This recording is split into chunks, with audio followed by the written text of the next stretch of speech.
Bismillahirrahmanirrahim. Assalamualaikum warahmatullahi wabarakatuh, and a very good day to everyone. So today I will be presenting on inclusive education in primary schools in Malaysia.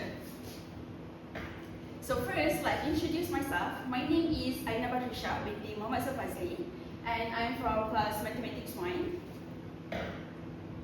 So first, let me walk you through the introduction of this topic. So inclusive education, i.e., is an educational approach that ensures all learners, including students with special needs, are given equal opportunities to learn alongside their peers in mainstream classrooms, rooted in the belief that every child has the right to education, i.e. emphasizes diversity, equity, and acceptance as fundamental principles. Globally, it was strengthened by the UNESCO Summer Statement in 1994, while in Malaysia, it has evolved from special schools to integrated programs and now to the Inclusive Educational Program (IEP), reflecting the nation's commitments to a more equitable education systems. So, for Malaysia evolution, we started from segregated special schools, and then we evolved to integrated schools, integrated special education programs, or well known as PPKI, and then to inclusive education program. So basically, first, we have separate schools. So students with special needs, we put them into separate schools, and then it evolved that we try to integrate special education programs PPKI into it, and now we are trying to include the student with special needs into the mainstream or into with their peers with the normal schools. Next, we're going to take a look on the historical development of IEP or So first, we start with special classes.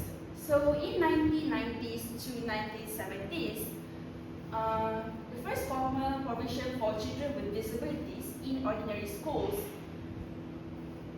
students are placed in separate classrooms and minimal interaction with mainstream peers. So basically, these students, they are separated from their peers. They are put into the classroom that only have the student with special needs. So they focus on basic academics and functional skills only. And then in 1980s, we have special education schools. So this is the establishment of Sekolah Pendidikan Khas for students with visual, hearing, and learning disabilities. So this thing, it provided more structured curriculum, but still they are separated.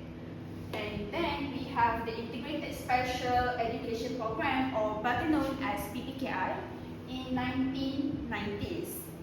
So this is the expansion of program pendidikan khas integrasi or PPKI. Just now we talked about it in the mainstream schools.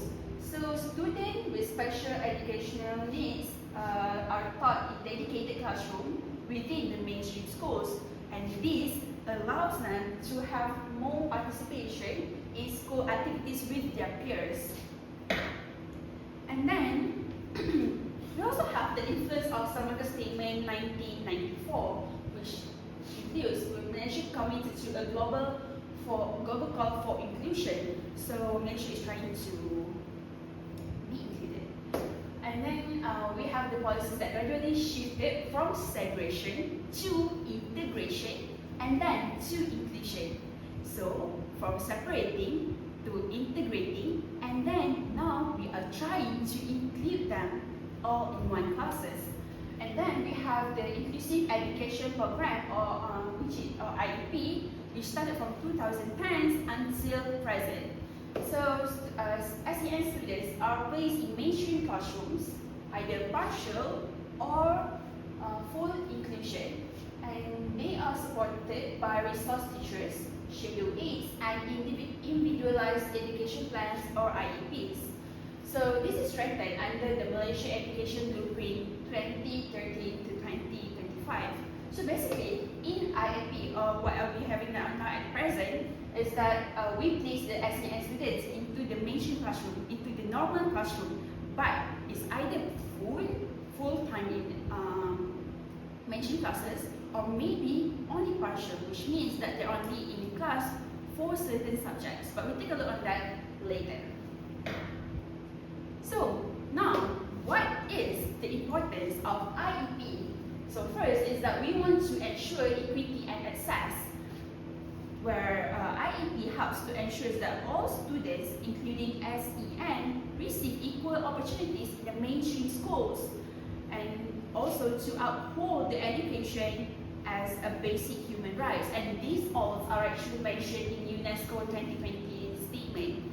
And then secondly, we have academic development. So we want to promote a better learning outcomes through the tailored supports, such as the IEPs, resource teachers, and assistive tools, maybe technology or something else. And then we also want to encourage more mastery of core subjects, including mathematics and science. So basically, we want to give a better education for the student with special educational needs. And then third one, we have social and economic, for social and emotional growth. So IEP helps to build confidence, independence, and self-esteem in SEN students. So it helps to promote acceptance, empathy, and tolerance among the peers. So for the SEN students, they build confidence in themselves, but for the other peers, they build empathy in themselves. So we can differentiate them, and we can build them when all the students are in the same classroom. And then number 4, we have for national commitments. So IEP program is aligned with the Malaysia Education Blueprint 2013 to 2025, and also as before, and the statement from CRPD. So this supports Malaysia's goal of 75% SEN inclusion by 2025. And then lastly, we have a lifelong benefits for all the SEN students. So because we want to prepare SEN students for higher education, employment, and independent living. And also, we will also want to foster an inclusive societies that value diversity. Next, let's distinguish between special school, PPKI, and IEP, because they are all very interesting terms. So first, we have special schools. What is special schools? So special schools is a separate schools only for students with special needs, while PPKI is a program or class for SEN students inside the mainstream schools. And IEP is a personalized plan document for each SEN students. So basically, they are all different. Okay. And then placements. For special school, students are fully separated from mainstream peers. They are in their own classroom and not with other students. And then for PPKI, students are in special classes, but they can join mainstream activities and subjects, which means that maybe they learn mathematics in separate classes, but they join art classes with their peers, something like that. And then for IEP, IEP is what applies to students in any setting, either in special schools or in PPKI or in inclusion. And then we have what is the target group for all three. So special school is for students with moderate to severe SEN. For example, maybe they have visual impairment or hearing impairment or severe learning disabilities, or maybe we better call them as. And then PPKI is for students with mild to moderate SEN who can still benefit from partial inclusion. And then for IEP, each individual SEN students, based on their IEP is for each individual SEN student based on their strengths and needs. Basically, IEP is what we use to apply on special schools and PPKI. And then environment. What about the environment? So special schools, they only have SEN students and specialized teachers and facilities. Basically, it's only for SEN students. There is no other peers in there. But for PPKI, it is mixed environment where we have SEN classes within the mainstream peers, within the mainstream school, which give more opportunities for interaction within them. So IEP is not a physical place, it's a set of goals, strategies, and supports which we give to the SEN students either they are in special schools or they are in PPKI. And then what we focus for special schools is that for specialized curriculum or sometimes vocational training. But for PPKI, we focus more on integration, socialization with peers, and gradual movement to inclusion. And IEP is what we use to ensure the progress through specific and measurable goals. For example, for special schools, we have Sekolah Pendidikan Khas for blind students using Braille. And then for PPKI, we have maybe a child with autism studies in PPKI classes for Bahasa Melayu, but join mainstream for PE or physical education. And then for IEP is that IEP goal, Ali will solve 2-digit addition using manipulative with 80% accuracy within 3 months. So we can see the difference here. This is a medium, this is also a medium, and this is what we use to apply on this. Okay. Next. So we're gonna move to the core concept. So what if inclusive education means now in Malaysia? So first, we're going to take a look at equity versus equality. So, is equity and equality same? Obviously, they are not same. They are different. So, equality is giving the same resources to all students regardless of needs. For example, every student receives the same standard mathematics textbook, while equity is providing resources tailored to individual needs to ensure a fair access. For example, a student with dyslexia receives a dyslexia-friendly math text or earn extra time. So basically, equality looks fair, but only equity guarantees true access to learning. As we can see here, there is two situations here, where these 3 kids are watching a match. So we have the tallest kid, the medium one, and the shortest one. So for equality, they all are given the same amount of blocks for them to step on to watch the match better. But when the tallest one gets 1 box, he can watch it better. And this one, so when he gets 1 box, he can also watch it. But when the shortest one gets only 1 box, he still cannot reach the fans to watch the match. So basically, this is what equality. They all get the same amount, but not all of them get the same access to the match. But for equity, they are not given the same amount of boxes. The tallest one didn't get anything. The medium one only get 1, and the shortest one get 2. So this is not equality. They do not get the same amount. But what we can see here is that they all get to see the match. Why? Because we give the amount of boxes according to what they need. So that's what equality versus equity. Next, we'll take a look at the full and partial inclusions. So full inclusion means that SEN students join mainstream classes for all subjects with appropriate support. For example, a child with mild autism learns all mathematics topics in the mainstream classroom with help from teaching aid. Okay, but for partial inclusion, the SEN students join the mainstream only for certain subjects and activities.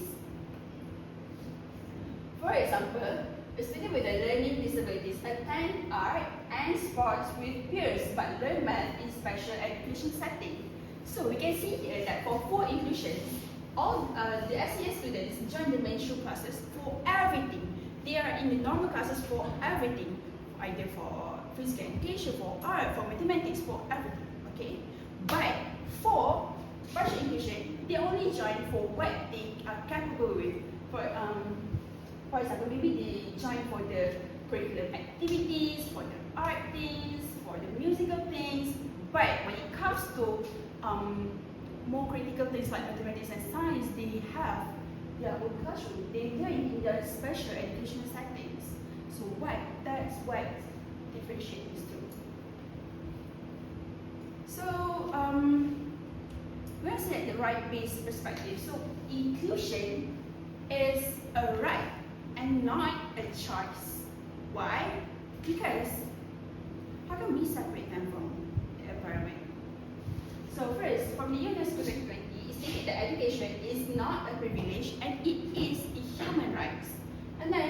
UNCRPD, it also said we have the international frameworks, which is a Samaka statement, which stress on this inclusivity. And in Malaysia, we are committed to inclusive education as part of equity in access. And schools also have the duty to provide reasonable accommodations. Next, let's take a look on the contemporary reform plans.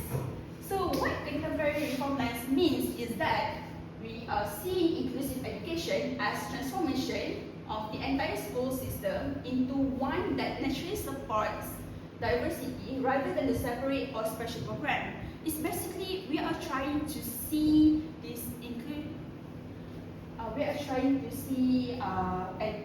inclusive education as a transformation that we, the normal one, will adopt to those who have special needs instead of separating them. So first, we have a shift in perspective. So in the past, inclusion was mainly about fitting SEN students into mainstream schools. But now, inclusion is about restructuring the whole system so that all learners benefit. So maybe SEN is gifted students or disadvantaged or typical students. We are going to make everyone see. Okay. And then, second one, we have the holistic approach. So first, focuses on teaching methods, curriculum, teacher training, assessment, and school culture. And inclusion isn't seen as an add-on, but as part of the DNA of education form. And then third, we have the equity and diversity for all, which promoting equity by tailoring learning to diversities and not just disabilities.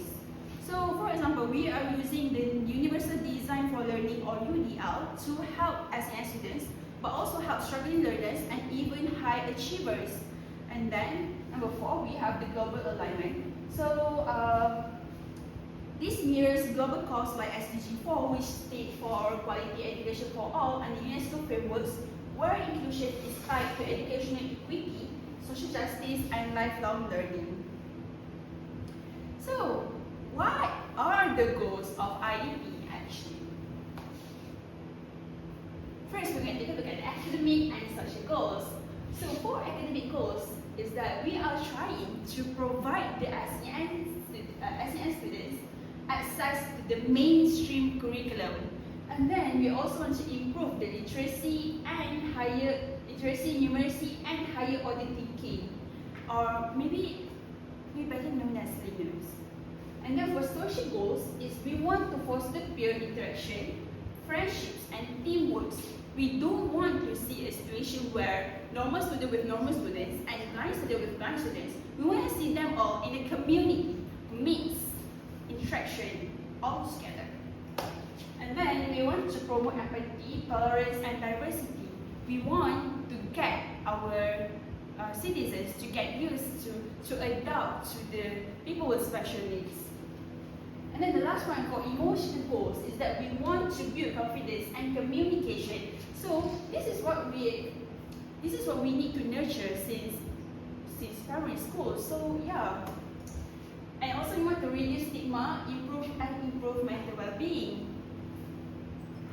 So next, take a look at the national vision and long-term impact. So first, this is aligned with the Malaysia Education Blueprint 2013 to 2025, which states access, quality, equity, unity, and efficiency. And also, this prepares the SEN students for lifelong learning, employability, and independence, active citizenships. Next, it embeds Malaysian learning values, which is respect, compassion, and inclusivity. And lastly, for long term, it contributes to inclusive society and economic growth. So first, we're going to start with a basic one, which we have access to schools. So the people with special needs, they're going to have access to the same school as everyone. And then they will have the same skills and employability. And then the last one, they will become an independent citizens. Basically, is that we have them in the same schools as everyone, and then so they have the same skills as everyone, so they can be hired in any work as everyone. And then lastly, they're going to become the independent citizens, just like everyone else. So, what is the national policies of it? First, international policies. We have the UNESCO Salamanca Statement 1994, which stated that, which declared that schools should accommodate all children, regardless of physical, intellectual, social, or emotional differences. And it was the first major international call for inclusive education. Next, we have United Nations Convention on the Rights of Persons with Disabilities, CRPD 2006, which Article 24, which stresses the right of persons with disabilities to inclusive education at all levels without discrimination. And then we have Sustainable Development Goal 4, SDG 4, which aims to ensure inclusive and equitable equality education and promote a lifelong learning opportunities for all, highlighting global commitment to SEN inclusion. So, for Malaysia frameworks, this is the timeline. So this shaped Malaysia's IDP as part of global accountability. So first, in 1996, we have the Education Act, and then we moved to 2015, which we then have Malaysia Education Blueprint, and then to 2013, we have the circular surat MOE circular or surat perkeliling intisas 2013. And then 2019 we have zero reject policies, and 2021 to 2025 we have the inclusion target by 75%. So what does this all actually mean? So we're going to take a look of this. Wait. So first, Education Act 1996. Okay, so this is based on the timeline this market. So Education Act 1996. So this recognizes the right of children with SEN to access education and provide the legal framework for special and inclusive education programs. And then we have the Malaysia Education Blueprint 2013 to 2025, which the first wave is to strengthen the SEN infrastructure and teacher training. And then the second wave is to prioritize inclusive education expansion in mainstream schools. And the third wave is to focus on sustaining education by getting quality and consistency nationwide. And then next we have the MOE Circular 2013, or better known as Surat Perkeliling Intisas, which issued guidelines on implementing individualized education plans (IEPs), outlining roles of teachers, resource personnel, and criteria for student placements. And then we have the zero reject policies, which ensures that no child with SEN is denied entry to government schools, aligning with national right frameworks, which means that no one will be rejected from schools. Everyone can go to schools, regardless of their disabilities. And then we have the target 75% SEN inclusion by 2025. So this demonstrates Malaysia's ambition to move from segregation to mainstream inclusion in line with the global benchmark. So we are going to look into the selection and placements. So what are the criteria? First, students with a mild to moderate SEN in status, physical, hearing, vision, learning disabilities. This is the criteria. And then they must show potential to participate in mainstream classes with or without support. And then they will assess by psychologists, SEN teachers, and also medical reports, if necessary. For example, maybe at this moment we have a lot of speech delay, for example. So this all we can actually go to the hospital and get medical report for them. And then processes.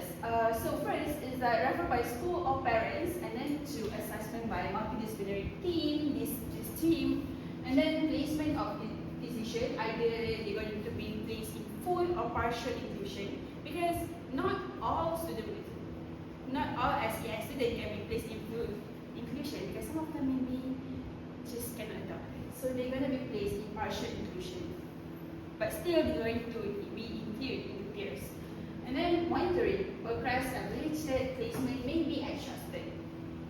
So they're going to be moved maybe according to their progress. If maybe students will partial inclusion class, if they make good progress, maybe they will be moved to fully inclusion. Or student with fully inclusion, maybe if they do not have like a good progress, maybe they will be moved to partial inclusion. And then collaboration among teachers, parents, and MOHD officers. So what is the contemporary implementation of IEPs? So first, practices in schools. So first we have the models of inclusion. So inclusion we have two, as what we call this now, full and partial. So for full, as he enjoyed all lessons, you make sure was support. But in partial, as he enjoyed selected subject activities and rest in the resource room. So next, support services. Support services is we have resource teachers, schedule aids, and support classes. We have a specialized modules for them. We have something to aid them. And then we have the personalized, we have the IEPs. IEPs, as we call just now, is the model. It is a personalized learning goals, progress is reviewed regularly. And then collaboration. We have parents, therapists, NGOs, and teachers working together. So if teachers alone, that is not sufficient for this. And then for teaching strategy, we can use, first is differentiated instruction. What is differentiated instruction? So it is adjusting content, process, or product based on student readiness, interest, and learning profile. For content, it may be the same topic, but adapted difficulty. For example, simple versus complex word problems, or maybe simple versus complex mathematics problem. Like maybe for the normal student, we can have 100 plus 20, but for the special needs students, we can have 10 plus 2. So that's a different thing. And then we have the process. So process is different ways of learning, maybe through videos or manipulative peer discussion and everything. So, and then we have product, which is a different way of showing understanding. Maybe they can draw, maybe they can explain orally or write or written tests. And then, for example, for maths, advanced groups solve multi-step word problems by SEN students use fraction strips to compare 1/2 and 1/4. So basically, both of them are working on fractions, but in different levels as far as it's now. So next is that we have universal design for learning, or better known as UDL. So what is UDL? So UDL is design lesson to all students can access learning from the start, which means that multiple means of representations. We show information in various ways, maybe through visual or text or hands-on. And then we have a multiple means of engagement, which we give choices, use games and real-life text for them. And then we have multiple means of expressions, which maybe we can allow students to respond orally or in writing, in drawing, or using technology. For example, if in English, in teaching a story, maybe we can provide the text and audiobooks or in pictures. And then we let the student act out the story and write a summary or draw a comic strips based on what they understand. And then for these challenges,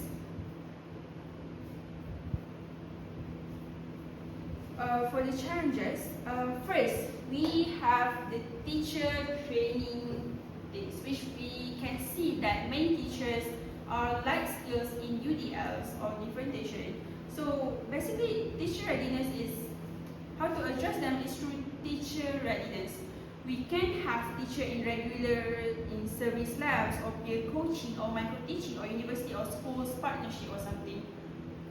And then is issue in the infrastructure and funding, which we have shortage of active staff or maybe overcrowded class or rural gaps, because obviously we can never have this enough money. And then the third one is the social stigma. This is very critical because misconception and resistance from parents and peer bullying is something that will downgrade this student with grade 8 SEN students mentally, physically, and basically everything. This is the biggest one. And then we have the policy practice gap, which we have strong policies, but an even school level of implementation. So this is us, teachers, which play a role in this. Next, successes and innovations. So what success have we get from this inclusive education things? So first is we have higher enrollment, which SEN students in mainstream rising since zero reject policies in 2019 by 87,574 SEN in government school by 2021. So we can see huge amount of SEN students which now are in the schools. And then we have the pilot projects, which inclusive model schools show better academic confidence and reduce stigma. And then we have the digital and assistive technology, which we have mathematics apps, we have screen readers, braille, hearing aids.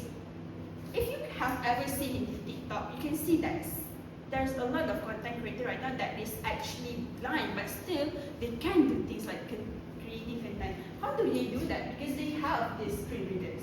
And same goes to in education, in classes. Maybe students now have aid to help them read the book. And then we have the inclusive culture. So awareness campaigns, NGO partnerships, and alignment with AINA SDG 4.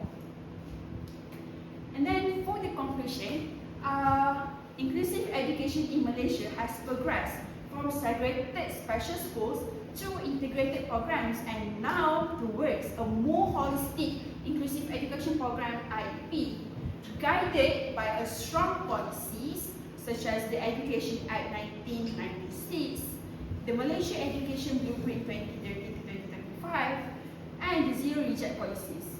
The nation has shown a firm commitment to ensuring that every child, regardless of ability, has the right to learn alongside their peers, while challenges such as limited teacher preparedness, funding gaps, and social stigma still exist.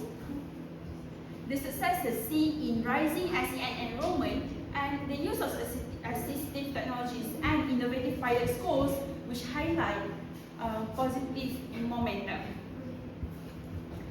So ultimately, inclusive education is not only about providing access, but also about nurturing an inclusive culture where diversity is embraced and every learner is empowered to achieve their fullest potential. So I guess that's all from me. Thank you.